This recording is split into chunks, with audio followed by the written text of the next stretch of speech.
nombre es Alejandro Garcés y soy estudiante de la maestría en alta dirección de la Universidad EIDI. El día de hoy vamos a hablar de análisis financiero, específicamente las técnicas llamadas análisis financiero horizontal y análisis financiero vertical. Sea lo primero entender qué es el análisis financiero, porque para entender cualquier técnica es menester comprender los conceptos básicos. Me permito leer. Es el estudio que se hace de la información contable mediante la utilización de indicadores y razones financieras para determinar la situación, la salud financiera de la empresa. La información contable o financiera de poco nos sirve si no la interpretamos, si no la comprendemos. Es como un indicador. ¿Qué quiere decir esto? El análisis financiero es, digamos, ese estudio que se hace de los principales indicadores o de los principales ítems o términos financieros de la empresa para entender su salud, si va bien, si va regular, si va mal. ¿Respecto a qué? Respecto a los objetivos que plantea la alta gerencia o respecto al periodo anterior, según la técnica que se use. La información es útil mientras nos ilustra adecuadamente sobre la realidad y las condiciones de la empresa, además nos ayude a tomar decisiones. Por eso se dice que lo importante en la información financiera es que sea precisa, que sea fidedigna, que sea uniforme, para que nosotros podamos efectivamente hacer los análisis correspondientes, tengamos parámetros comparables y así podamos tener un panorama realista de la situación de la empresa. Por eso es importante la ética del administrador financiero, del contador y de todas las personas que aportan con cifras y con esos análisis, porque no se trata de hacernos los de la vista gorda ante los problemas o creer que maquillando las cifras nos va a ir muy bien, sino que esto es, digamos, un análisis profundo y sincero de la realidad de la empresa. Bueno, como les decía, vamos a tratar dos análisis principalmente hoy. El primero es el análisis horizontal, que es básicamente un comparativo de dos periodos respecto de datos iguales o congruentes que nos permiten identificar cambios, variaciones o tendencias. Permite identificar o determinar si el comportamiento de la empresa en un periodo fue bueno, regular o malo. ¿Qué quiere decir esto? Que el análisis horizontal compara dos periodos distintos, la misma información para poder tener un criterio de análisis. Si la información del periodo A y el periodo B no es congruente, quiere decir que si en una están, por decir algo, analizando solo los activos y en la otra solo los pasivos, no hay unos criterios de análisis porque son categorías distintas. Entonces hay que tener en cuenta que hay unos mínimos para poderlo hacer bien. Esta variación, el análisis de esta variación de un periodo A a un periodo B, se determina de distintas formas. Una, o pues la más usada, es el porcentaje, en el cual hay una fórmula que ahí está en la pantalla, el periodo 2 menos el periodo 1, lo que de ahí se le resta 1 y a su vez se multiplica por 100. Está también las razones, por decir algo. Si las ganancias en el periodo B fueron 1000 y en el periodo A fueron 500, entonces 1000 dividido 500 da 2. Quiere decir que por cada peso generado en el periodo 1 se generaron 2 pesos en el periodo 2. Y otra es un valor absoluto. Por decir algo, ¿cuánto nos ganamos en el 2015? $2.500. ¿Cuánto nos ganamos en el 2014? $1.300. Entonces la diferencia es que entre un periodo y otro hubo un aumento de $1.200 de ganancia.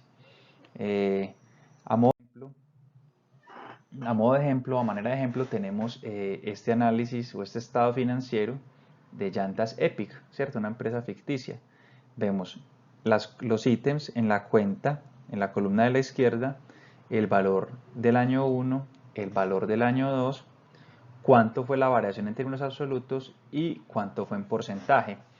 Entonces, si ilustramos detalladamente, vamos a ver que respecto al año 2, la posibilidad de efectivo directo se disminuyó en $2.500, o sea, cayó un 38%. Lo disponible en bancos en ese año bajó $2.800, o mejor dicho, $2.800.000 pesos. Entonces estamos diciendo que redujo 15.73%. Igualmente las inversiones bajaron 23 millones de pesos, o sea 65.7%.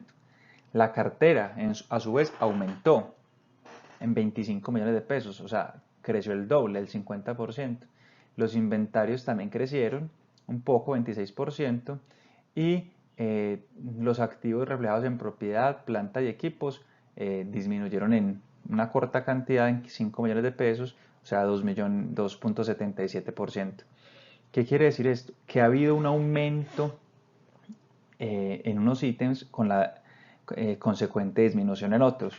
Por decir algo, lo que es efectivo, disponibilidad de efectivo, sí ha ido disminuyendo, pero ha ido aumentando la cartera, es decir, se ha entregado se ha invertido en mercancía, se ha entregado y no se ha cobrado. Entonces, como se ha gastado en todo el proceso operativo, pero no se ha cobrado, entonces hay una disminución de dinero disponible. Igualmente hemos producido tanto que tenemos un superávit de inventarios. Habría que ver hasta qué tanto seguimos produciendo para que no nos cueste más el almacenaje de este exceso de inventario y no sea luego más difícil o más costoso conseguir dinero para las obligaciones. Y las adecuaciones técnicas y tecnológicas se depreciaron con un rango más o menos que es lo normal con el paso del tiempo. Es decir, se invirtió mucho en operación, se invirtió poco en equipos y no se ha cobrado cartera. Bueno, vamos a al segundo paquete de análisis. Los proveedores pasaron de vernos 45 millones a vernos 78. Lo que decíamos, hay una cartera grande eh, y nosotros debemos pagarle a nuestros proveedores 33 millones de pesos más que lo que se le pagaba el año pasado. Obligaciones con los bancos, también vemos acá de pronto una disminución más bien, menos 40 millones de pesos. Es decir, parte de ese efectivo que puede que no esté circulante puede ser una opción que se haya utilizado no solo para producción, sino también para el cubrimiento de obligaciones financieras como créditos, como préstamos, hipotecas, leasing. Los impuestos, también hubo una disminución. De pronto nos acogimos a un pago anticipado, a unos beneficios tributarios y miren que son 4 millones de pesos menos. Y los salarios por pagar aumentaron de 23 millones de pesos mensuales a 30 millones de pesos. ¿Qué quiere decir esto? Que posiblemente esa demanda de nueva producción, ese aumento de producción, implicó también la contratación de mano de obra y eso nos incrementa también los gastos de personal. Y por último, ya el manejo empresarial como tal, están los aportes sociales, no hubo pues como necesidad de pedir a los accionistas que reinvirtieran.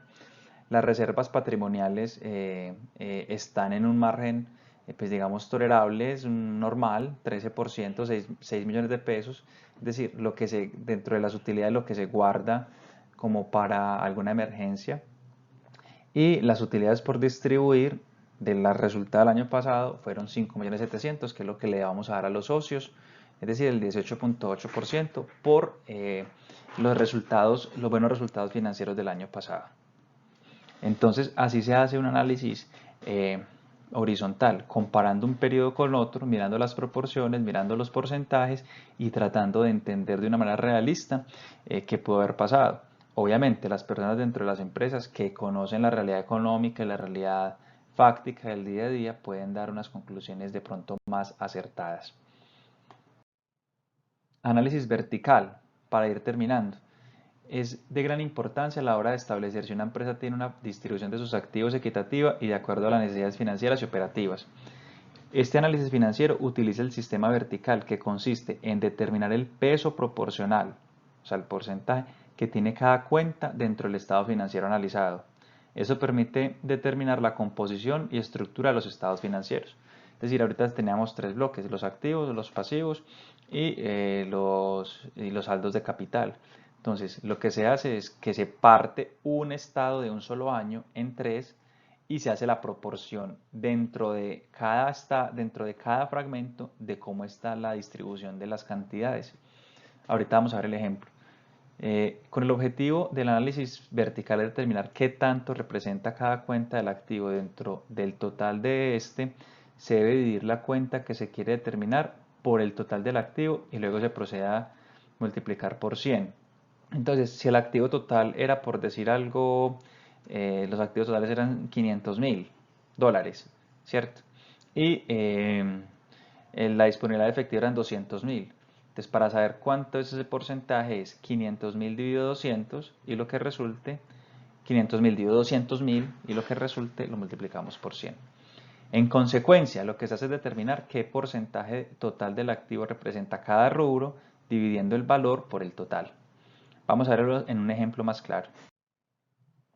Tenemos la empresa CompuPC 2018. Entonces, ahí lo fraccionamos en tres cuentas, ¿cierto? Los activos a la izquierda, en el medio los pasivos y a la derecha de la pantalla están los balances de capital. Entonces miramos que el total del activo son 354.300.000 pesos. Y en caja hay un dinero, en bancos hay un dinero, en inversiones, en cartera, en inventarios y en equipos y planta. Esos valores tienen un peso porcentual respecto al total. Entonces vemos que lo que hay en caja es 1.83%, o sea, poca disponibilidad de caja. En bancos 5.02%, una proporción más o menos sigue siendo pequeña. En inversiones, que puede ser títulos, ¿cierto? Que puede ser participación en otra empresa, que puede ser negocios, promesas de negocios que se hayan hecho, digamos, anticipos. Hay un dinero casi del 10%. En cartera hay 14.11%, o sea, hay que cobrar todavía 50 millones de pesos, que es un dinero interesante. Tenemos muy poca disponibilidad de efectivo, apenas el 1.83 y 14% por cobrar, entonces es necesario que nos agilicemos en esta tarea. En inventarios hay 18.35% y hay poco efectivo, hay que salir a vender y vender en nuevas condiciones. Y por último, la gran inversión es en propiedad, planta y equipos. Si será necesario entonces y se justificará seguir invirtiendo en este ítem, sabiendo que las ventas están relativamente bajas y la capacidad de disponer de efectivo está baja y tenemos unos equipos tan costosos y tanto inventario. Entonces habría que tomar la decisión posiblemente de fortalecer la estrategia comercial y de marketing para poder sacar la producción que tenemos estancada e inventariada, tener más flujo de caja para poder cumplir nuestros compromisos y hacer valer toda la inversión que tenemos en equipo, plantas, ¿cierto? En equipo, plantas y propiedades. Bueno, vamos con el del medio, con los pasivos. A los proveedores, perdón, hay que pagarles todavía 45 millones de pesos. O sea, dentro de los 138 millones que es el pasivo, el 32% es gastos que se le deben pagar a los proveedores. Con los bancos, una cifra muy alta de endeudamiento, 45.65%. Ojo que casi siempre los intereses de los bancos son muy altos y terminan, como se dice vulgarmente, comiéndose la ganancia. Impuestos, 5.07. No es una cifra que nos preocupe, sino que es una cifra, digamos, dentro del manejo ordinario de la tributación. Y los salarios por pagar son 23 millones. Todavía se debe nómina. Entonces, ojo, sobre todo con el manejo de bancos. Y hay unas obligaciones que son primeras y prioritarias, que son con los eh, empleados y colaboradores. Y por último, los proveedores, que ojalá igual les vamos cumpliendo de los términos comerciales que tenemos contratados con ellos. Y para terminar esta sección de análisis está la cuenta de activos de capital, donde vemos que gran parte de lo que tiene la empresa hoy ni siquiera es por las ventas, sino por los aportes de los accionistas. Hay unas reservas patrimoniales para unas obligaciones futuras y por último unas utilidades por distribuir, o sea, por cada 140 millones de pesos que pusieron los socios, apenas se les va a devolver entre todo 30 millones. ¿Qué quiere decir esto? Que estamos en una fase de crecimiento y que la empresa todavía requiere para su autosostenimiento que los socios se bajen del bus, hagan los aportes, o sea, pongan de su dinero para que la empresa salga a flote y le devuelve un poco, pero si hay buenas perspectivas de crecimiento en el mercado, posiblemente en el futuro estas inversiones tengan que bajar o puedan bajar y sean menores o sea ninguna y la utilidad por distribuir sea rentable y sea, digamos, satisfactoria para recuperar lo invertido. Como conclusiones, cualquier gerente o administrador hará mejor su labor contando con datos adecuados. Es decir, Dirigir una empresa sin datos es dirigirla a ciegas y es prácticamente improvisar. Segundo, no es necesario ser experto para entender cifras importantes del negocio y hacer interpretaciones. Yo soy abogado de profesión y creo que puedo haber hecho un análisis más o menos certero y adecuado de algunas cifras sin tener que estudiar una super especialización en finanzas. Igual en muchas organizaciones hay personas con esta formación que pueden ayudarle al gerente a una interpretación, pero es bueno que él tenga los conocimientos elementales y básicos. Y por último, la información es importante para tomar decisiones. De nada vale tener esos estados, esos análisis, esas conclusiones en el papel si esto no impacta en la estrategia, en las decisiones que toman los administradores y sus colaboradores para que la empresa o fortalezca si va bien o cambie y permita algunas cosas si está regular o definitivamente tome decisiones drásticas si va mal. Entonces, la información y el análisis financiero no son simplemente para los reportes ni para los anuarios, sino para la toma de decisiones. Ok, ya con esto me despido. Muchas gracias por atender este video. Ojalá los conceptos hayan quedado claros. Ojalá nos veamos en una próxima ocasión. Y recuerden, les habló Alejandro Garcés, estudiante de la Maestría de Alta Dirección EIDI. Chao.